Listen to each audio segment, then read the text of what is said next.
Hello everybody, I hope you're all doing well. Welcome back to another daily lockdown challenge. So today I'm going to prove mathematically that x equals x.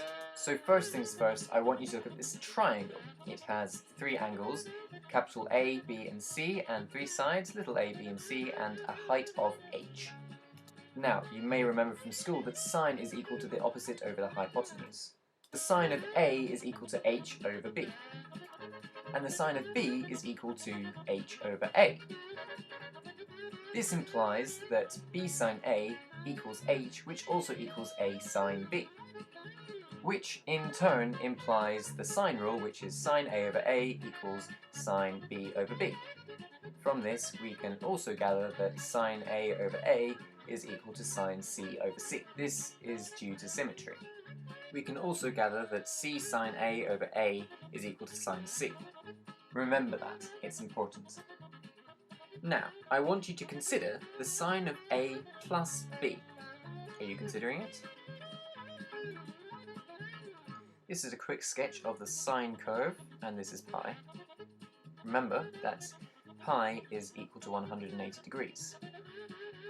Because of this, we can say that a plus b plus c equals pi, because angles in a triangle add up to 180 degrees, which implies that the sine of a plus b is equal to sine c.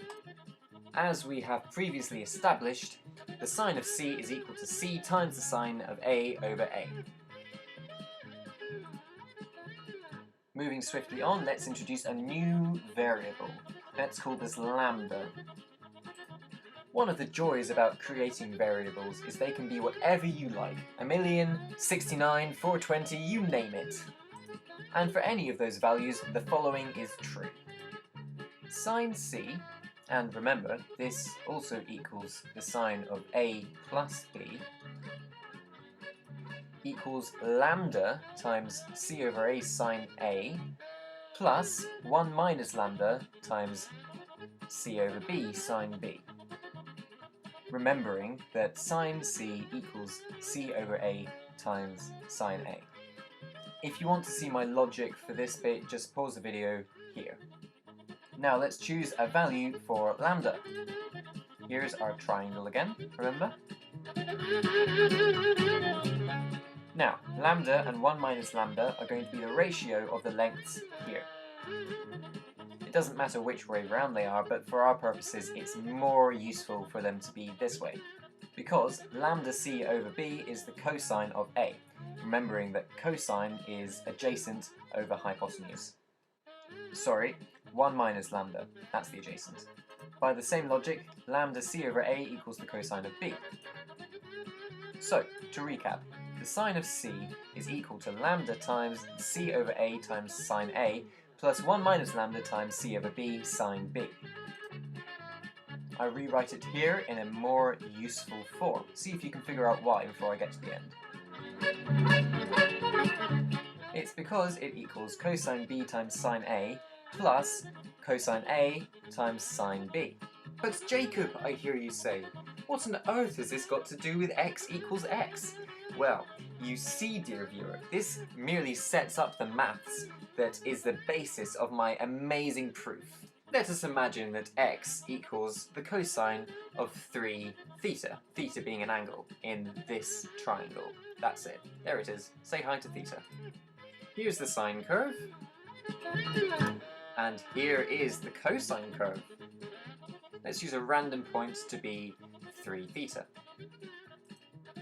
I'm just labelling up the curves in terms of pi. Remember, it equals 180 degrees. Now, it is important to note the sine curve and the cosine curve are out of sync by 90 degrees, or pi by 2. So, in order to get the value of cosine 3 theta on the sine curve, you have to add pi by 2. This suggests that the cosine of 3 theta equals the sine of 3 theta plus pi by 2. So, this is where the digression from before comes in handy, because it shows that the sine of 3 theta plus pi by 2 is equal to the sine of 3 theta times the cosine of pi by 2 plus the sine of pi by 2 times the cosine of 3 theta. Remember that sine of 3 theta plus pi by 2 is equal to cosine of 3 theta. Now, believe it or not, we actually know what the cosine of pi over 2 is. If you look at the cosine curve here, you can mark out right there at pi by 2 it equals 0.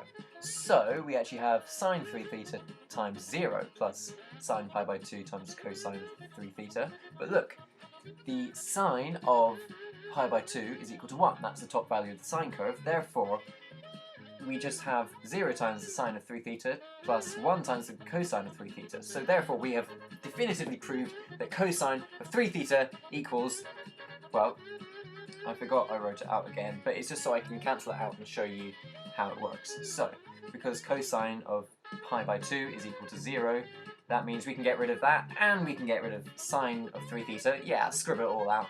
Great, and that shows that cosine of 3 theta equals cosine 3 theta, which is exactly what we wanted to prove, because we labelled x as cosine 3 theta, therefore x equals x. Boom! Now, a mathematician would hate me because that's not actually mathematical induction, it hasn't proved anything, but it was a pointless challenge for me to waste my time on. So I hope you enjoyed that. I will be immensely impressed if anyone actually managed to follow that, because I know I wouldn't be able to. Now, I would love it for you guys to tell me what challenges you've liked the most, so I can sort of tailor them for what you guys like, because I don't really know what challenges I'm going to be doing in the future, but if you just put in the comments what your favourite challenge has been so far, I can try and do similar challenges to that. Great, I will see you guys on Monday.